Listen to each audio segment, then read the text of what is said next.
हरिओम, ओम आनंद ma'am, Om Shanti ma'am, ओम ज्ञान ma'am. आप सभी दर्शकों का हमारे चैनल पर स्वागत है। आज हम लोग बीएड फर्स्ट सेमेस्टर के अंतर्गत किशोरावस्था की विशेषता के विषय में अध्ययन करेंगे। किशोरावस्था 12 वर्ष से लेकर 18 वर्ष तक के बीच मानी जाती है। इसको सामान्यतः 3 भागों में बांटा जाता है। पूर्व किशोरावस्था 12 से 14 वर्ष, किशोरावस्था 14 से 16 वर्ष, उत्तर किशोरावस्था 16 वर्ष से 18 वर्ष के रूप सामान्यतः विभाजित किया जाता है। आज हम लोग देखेंगे किशोरावस्था की विशेषताएं। इसमें पहली विशेषता शारीरिक संबंधी विशेषताओं का वर्णन किया जा चुका है। आज अन्य सभी विशेषताओं को हम लोग देखते हैं। दूसरी विशेषता है मानसिक विकास। मानसिक विकास क्या है? यानी मानसिक रूप से सोचने, समझने, विचारने, मनन करने, चिंतन करने, सोचने संबंधी गतिविधियों के विषय में हम लोग देखते हैं। तो मानसिक विकास के अंतर्गत अगर हम देखें तो भाषा विकास किशोर यानी लड़के और लड़कियों में अलग अलग ढंग से होता है। सामान्यतः अगर देखा जाए तो महिलाएं जो है, लड़कियां जो है ज़्यादा शब्द बोलती हैं, पुरुष थोड़ा कम शब्द बोलते हैं। यानी भाषाओं का विकास किशोरावस्था में काफ़ी तेज़ी से होता है। और ये बात कहेंगे, इस अवस्था में मस्तिष्क अपने अधिकतम स्तर यानी मानसिक क्षमता अपनी अधिकतम सीमा तक विकसित कर लेता है। मानसिक क्षमता जो है अधिकतम सीमा तक विकास कर लेता है, यानी सोचने, समझने, चिंतन करने, तर्क लगाने, अनुमान करने, सोचने, विचारने या संबंधों को निर्धारित करने, क्रमबद्ध सिस्टमेटिक ढंग से किसी चीज़ को समझने संबंधी जो है गतिविधियों का भी इस अवस्था में अधिकतम स्तर तक विकास हो चुका रहता है। फिर तर्क करने की क्षमता, संबंधों की स्पष्टता यानी मानसिक तौर पर क्रियाओं को समझने की, क्रियाओं में संबंध जोड़ना, किसी कार्य के पीछे किसी का संबंध जोड़ना या किसी कार्य को लक्ष्य के अनुसार जोड़ करके पढ़ना, इस संबंधी गतिविधियों का भी विकास मानसिक रूप से होता है। इसमें जो है मानसिक प्रक्रिया अपनी रुचि स्पष्ट रूप से प्रकट करने लगती है कि उसको पढ़ना पसंद है, कि खेल कूद पसंद है, कि संगीत पसंद है या कोई व्यवहार पसंद, नापसंद। पसंद और नापसंद संबंधी गतिविधियां भी मानसिक रूप से स्पष्ट हो जाती हैं। चिंतन करने यानी समस्या के समाधान करने संबंधी विचार, प्रभुत्व करने यानी दूसरे पर अधिकार करने या दूसरे का अनुकरण करने संबंधी भी सोच इस अवस्था में, किशोरावस्था में विकसित हो जाती है। यानी सोचने विचारने, उलझन यानी इसमें समस्याओं को लेकर उलझना या उस समस्या का समाधान संबंधी स्वभाव भी मानसिक रूप से इस अवस्था में देखी जाती है। विचार अभिव्यक्ति, बोलने यानी किसी चीज़ को सिस्टमेटिक बोलना या विचार को सिस्टमेटिक ढंग से बोलने, सोचने, समझने संबंधी भी मानसिक गतिविधियां इस अवस्था में विकसित हो जाती हैं। नैतिकता की समझ, नियम का पालन, अनुशासन, नियमों का निर्माण, आवश्यकता और महत्व यानी अनुशासन संबंधी या नैतिक संबंधी भी मानसिक प्रक्रिया का विकास इस अवस्था में हो जाता है, यानी किशोरावस्था में हो जाता है। सॉरी। इसमें किसी चीज़ का मूल्य मानसिक तौर से वह मूल्यों को, महत्व को भी समझने लगता है। इस मानसिक प्रक्रिया गरिमा यानी किसी के सम्मान, स्वाभिमान, आत्मसम्मान, दूसरे को भी सम्मान को मानसिक रूप से वह काफ़ी व्यवस्थित रूप से या व्यापक रूप से समझने का आधार किशोरावस्था में विकसित हो जाता है, यानी होने लगता है। दूसरा, अगर हम विकास की बात करें तो संवेगात्मक विकास। संवेगों में किशोरावस्था में जो महत्वपूर्ण होते हैं वो 3 संवेग होते हैं। काम यानी सेक्स के प्रति उसका संवेग बढ़ना, क्रोध यानी क्रोध में भी उसमें बहुत ज़्यादा वृद्धि होती है, और प्रेम में भी। ये 3 संवेग महत्वपूर्ण संवेग होते हैं जिसमें बहुत तेज़ी से विकास होता है।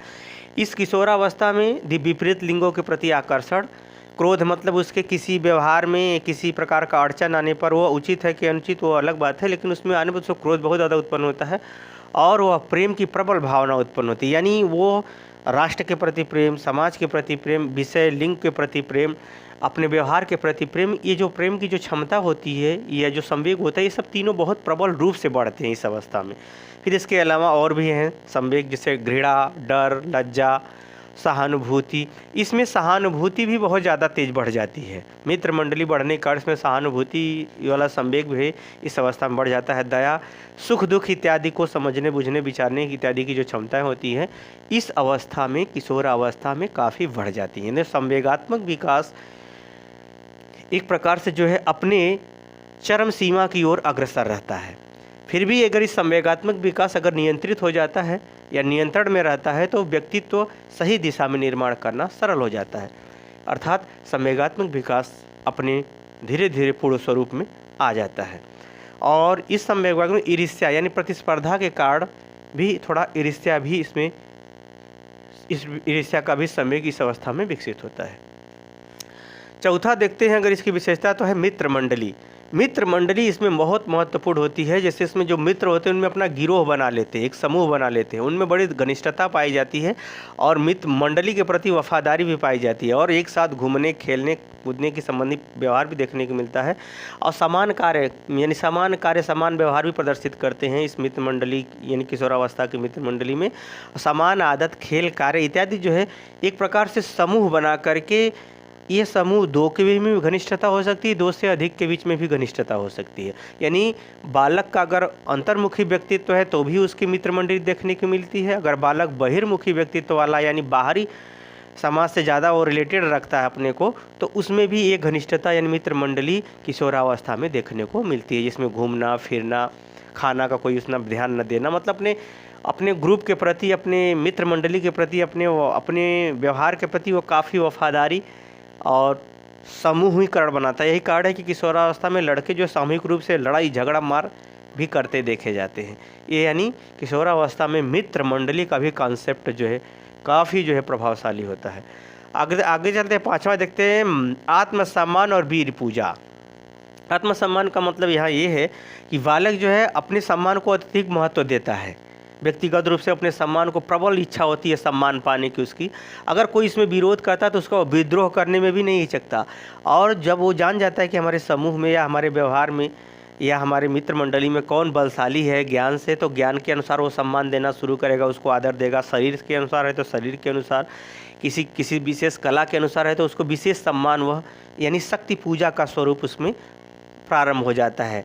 और जब वो उसके अनुसार जिसको वह आदर्श मानता है उसके अनुसार वो अनुकरण भी करने लगता है। यानी वो आत्मसम्मान के साथ साथ अगर बाहर किसी का सम्मान करता है, अपने आदर्श का सम्मान करता है या अपने उद्देश्य के अनुसार किसी व्यक्ति का सम्मान करता है तो उसका अनुकरण करना शुरू करेगा। और मानसिक प्रवृत्ति, अपने मस्तिष्क को जो है सम्मान के प्रति या अपने लक्ष्य के प्रति या अपने जैसा बनना चाहता है उसके प्रति अपनी मानसिक प्रवृत्ति का निर्माण करना शुरू करता है। और इसी अवस्था में मान सम्मान पाने के लिए और नेतृत्व या उच्च स्तर पर जाने के लिए अपने आदर्श का चुनाव भी करके उसका अनुसरण करता है और अपने व्यवहारों में जिसका उसको अच्छा व्यवहार लगता है उसका भी वह अनुकरण करने की प्रवृत्ति मानसिक रूप से व्यवहार में देखी जाती है। इस प्रकार से वो आत्मसम्मान और अपने वीर पूजा का मतलब हुआ अपने उद्देश्य के प्रति, अपने आदर्श के प्रति, अपने व्यवहार के प्रति जिसको वह अच्छा मानता है उसका वह अनुकरण व्यवहारिक रूप दृष्टिकोण से भी करना शुरू कर देता है। यह रहा इसकी पांचवी विशेषता। अगर इसमें कोई इंटरफियर करता है तो वह विरोध भी करता है। छठवां अगर इसकी विशेषता देखें तो रुचि में परिवर्तन। इस अवस्था में लड़के या लड़कियों में किशोरावस्था में रुचि में भी परिवर्तन हो जाते हैं। लड़कियों का महिलाओं के अनुसार रुचि देखने को मिलता है, पुरुषों का लड़कों का पुरुषों के अनुसार देखने को मिलता है। यानी शिक्षा में अगर देखा जाए तो विषयों के विभाजन में भी ये अंतर मिलता है। लड़कियां अपने अनुसार विषय, लड़के अपने अनुसार विषय लेते हैं। सामान्यतः ये धीरे धीरे अब तो अंतर फिलहाल में कम ही देखने को मिलता है, फिर भी कुछ विषयों में के अंदर व्यवहार में भी देखा जाता है तो लड़कियाँ जो है महिलाओं के अनुसार अपना कपड़ा, रहन सहन, खान पान, श्रृंगार इत्यादि करती हैं। पुरुषों के अनुसार अपना कपड़ा चूज करना, उसे पसंद करना, उसके अनुसार व्यवहार ढलता है। फिर क्रियाओं के अनुसार महिलाएं सरल कार्य और कठिन कार्य कम करना पसंद करती है, पुरुष ज़्यादा कठिन काम। आदर्श महिलाओं के अनुसार आदर्श मानती हैं, पुरुषों के अनुसार लड़के हीरो को आदर्श बनाएंगे, लड़कियां हीरोइन को। श्रृंगार, लड़कियों में भी श्रृंगार होता है, लड़कों में भी श्रृंगार होता है। लड़कियों का श्रृंगार अपने ढंग से, लड़कों का श्रृंगार अपने ढंग से। लड़कियों का खेल में प्रति जो सरल खेल है उसके, और लड़कों का क्रिकेट यानी जो थोड़ा कठोर खेल है उसके प्रति। भूमिकाओं में अगर देखा जाए तो लड़कियाँ माताओं, पत्नियों इत्यादि की भूमिकाओं के दृष्टिकोण के अनुसार सोचने समझने की विचारने की क्षमता बढ़ जाती है। और लड़कों में भी पुरुषों के अनुसार आज्ञा देना, उस काम कराना, इस सब प्रवृत्तियाँ बढ़ जाती है। अगर महिलाओं के अंदर स्त्री के प्रति पक्षपात, लड़कों में पुरुषों के प्रति पक्षपात। लड़कियां अपने समूह के प्रति भले ही उनकी समूह की गलती हो फिर भी वो अपना साथ देंगे, लड़के भी अपने समूह के प्रति भले ही गलत हो तो भी उसी का साथ देंगे। क्लब में भी लड़कियों का अपना क्लब, लड़कों का अपना क्लब, या ऐसे कुछ विभाजन देखने को मिलता है। फ़ोन में भी अगर देखा जाए तो लड़कियां अपने अनुसार उसमें देखना पसंद करेंगे, लड़के अपने अनुसार। विशिष्टता का यानी कहने का मतलब ये है रुचि में विशिष्टता का लक्षण, अलग अलग होने का लक्षण लड़के और लड़कियों में इस अवस्था में देखने को मिलता है। किशोरावस्था में, यानी रुचियों में परिवर्तन होता है। इस परिवर्तन में अंतर देखना या अंतर प्रारंभ हो जाता है। उत्तर किशोरावस्था की यानी 16 से 18 वर्ष की अवस्था आते आते यह प्रवृत्ति काफ़ी स्पष्ट रूप ले लेती है। आगे चलते हैं कल्पना शक्ति का विकास। कल्पना शक्ति का यह विकास ये है, कल्पना का मतलब एक प्रकार से वह खुली आंखों से सपना देखता है, जिसे वो अपने कार्यों से पूरा नहीं कर पाता उसे मानसिक रूप से पूरा करने की सोचता है, योजना बनाता है। और यह जो कल्पना होती है स्वयं को उसमें मुख्य भूमिका में रखता है, यानी अपने को स्वयं को मुख्य भूमिका में रख करके अपने कार्यों को करने की योजना या सोच बनाता है। या कोई कल्पना करते हैं, राजा होंगे तो ऐसा होंगे, रानी होंगे तो ऐसा होंगे, शिक्षक होंगे तो ऐसा होंगे, शिक्षिका होंगे तो ऐसे होंगे, यानी माता पिता इत्यादि जो भी उसको समझ में आता है, जहाँ पर उसको असफलता या कोई कठिनाई मिलती है या सफलता ही मिलती है तो उस कल्पना करना शुरू। इसलिए कल्पना शक्ति का इसमें बहुत तेज़ी से विकास होता है। एक प्रकार से कल्पना अगर देखा जाए तो संभावित समस्या का हल है, संभावित उत्तर है। इस प्रकार से छोटी बातों को इस अवस्था में बहुत महत्व देता है। जैसे किसी बात को उसको ठेस पहुंचती है तो उसको ऐसे जवाब देंगे, इसने ये किया, उसने वो किया। अपने से भी वो बोलना शुरू करता है, अपने को भी समझाता है। जैसे ही कोई अवसर मिलता है तो वहाँ पर भी प्रस्तुत करने में पीछे नहीं रहता। अभिनय और कला कौशल का अगर बात करें कि जो लड़कों में या लड़कियों में जो अभिनय और कला कौशल का जो भी नाटक का जो विकास होता है वह ही कल्पना शक्ति के कारण से ही होता है, क्योंकि वो पहले कल्पना करता है फिर प्रस्तुत करता है। यही कारण है कि जो जितना कल्पना शक्ति अधिक होगी उसके अंदर अभिनय का और कला कौशल की विशिष्टता भी देखने को मिलती है और अनुकरण भी देखा जाता है। यानी कल्पना शक्ति का विकास भी किशोरावस्था में होता है। एक बात और इसमें ध्यान रखना है, तादात्म्यकरण, यानी वह जो भी कला कौशल व्यवहार समझ या कल्पनाओं को जो कुछ करता है वह अपने आत्मसात करता जाता है, अपने आत्मरूप में ग्रहण करता जाता है और परिस्थितियों के अनुसार समायोजित, यानी परिस्थितियों के अनुसार उसका उचित स्वरूप क्या होगा उसके भी विषय में कल्पना करता है और अपने लक्ष्य प्राप्ति के लिए भी ये सब कल्पनाएं करता है। अभी हकीकत बाद में हो पाएगा कि नहीं, अगर कल्पना को सोच में बदल करके कर्म में बदलता है तब तो यह कल्पना उसकी इतनी सार्थक हो जाती है। अगर वो कल्पना करके मात्र हर जगह कर्म से पीछे हटता जाता है तो कल्पना सिर्फ कल्पना ही रह जाती है। इस अवस्था में यह बहुत महत्वपूर्ण होता है कल्पना शक्ति का विकास। इसी अवस्था में वह अपने जीवन के आदर्श और अपने जीवन की सोच के प्रति जो है सोच उसका निर्माण हो जाता है कि वो क्या कर सकता है जीवन में। इसी कल्पना शक्ति के आधार पर सर्वपल्ली राधाकृष्णन ने कहा था, किसी देश का विकास उस देश के नागरिकों की कल्पना शक्ति या सोच पर निर्भर करती है। एक प्रकार से यह बहुत ही महत्वपूर्ण और आत्म केंद्रित शक्ति का उदय किशोरावस्था में हो जाता है। ये दीवा स्वप्न भी देखता है, खुली आंखों से भी कल्पना करता है। ऐसा नहीं कि सोने के बाद कल्पना करता है, खुली आंखों से कल्पना करता है, इसलिए इसको दीवा स्वप्न भी कहते हैं। 8वां अगर हम देखें तो मानसिक स्वतंत्रता इस और विद्रोह की भावना, यह बहुत महत्वपूर्ण है। यह कोई भी, जैसे मानसिक स्वतंत्रता के यहाँ तात्पर्य है ज्ञान को अपने ढंग से वह स्वतंत्र रूप से व्यक्त करना चाहता है, व्यवहार को भी अभिव्यक्त, क्रिया को भी, समझ को भी वह स्वतंत्र रूप से अभिव्यक्त करना चाहता है। उसमें कोई इंटरफियर करता है कि नहीं ये अच्छा है तो उसके अंदर विद्रोह की भावना उत्पन्न होती है। क्यों?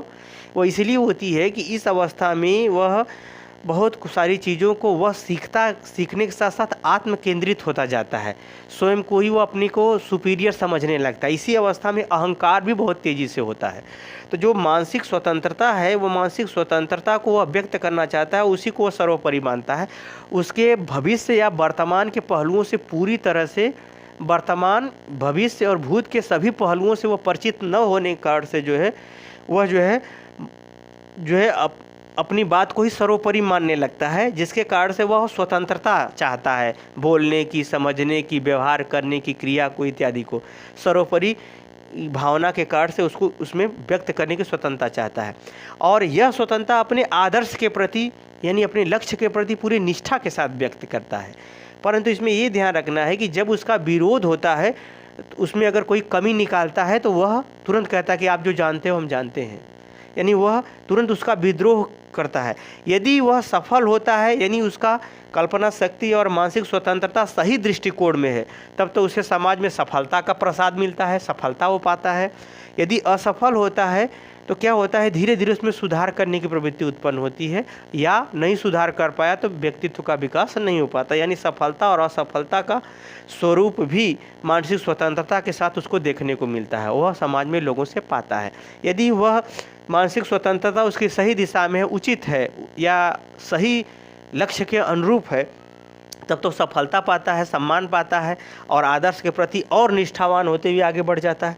लेकिन अगर वह कमी निकलती है, वो असफल है या दृष्टिकोण उसका गलत है, तो विद्रोह का भी उसे सामना करना पड़ता है, या स्वयं भी वह विद्रोह करता है अपनी बात मनवाने के लिए।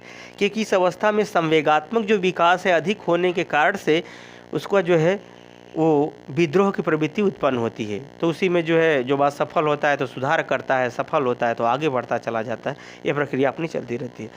9वां है धार्मिक भावना। इस अवस्था में धार्मिक भावना स्पष्ट रूप से परिलक्षित होती है। ईश्वर के प्रति विश्वास, ईश्वर को आत्मसात अपनी आत्मा के रूप में उसका अनुकरण करना, स्थायी ईश्वर के प्रति एक धीरे धीरे अस्थायी भाव बनने लगता है। यानी उसका स्वयं की अपनी निश्चित भावना बनने लगती है। ईश्वर के प्रति, श्रद्धालुओं के प्रति उसका समूह बन जाता है, आस्था बढ़ जाती है, भक्ति, प्रेम, दया, समर्पण, सेवा इत्यादि। स्वयं सहिष्णुता, सहिष्णुता का मतलब क्या होता है, अच्छी प्रवृत्तियों को धारण करना।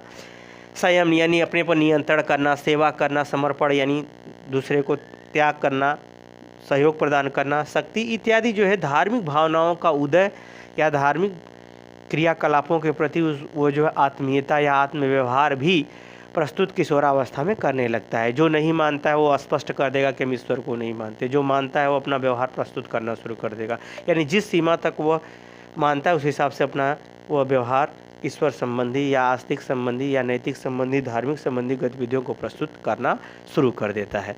जो मानता है वो प्रस्तुत करेगा, जो नहीं मानता है स्पष्ट कर देगा कि हमको पसंद नहीं है। वो अपना यानी धार्मिक भावना का स्पष्टीकरण इस किशोरावस्था में हो जाता है। इसमें अगर 10वीं हम विशेषता देखें तो सामूहिक दायित्व यानी या एक प्रकार से कहें सामाजिकरण।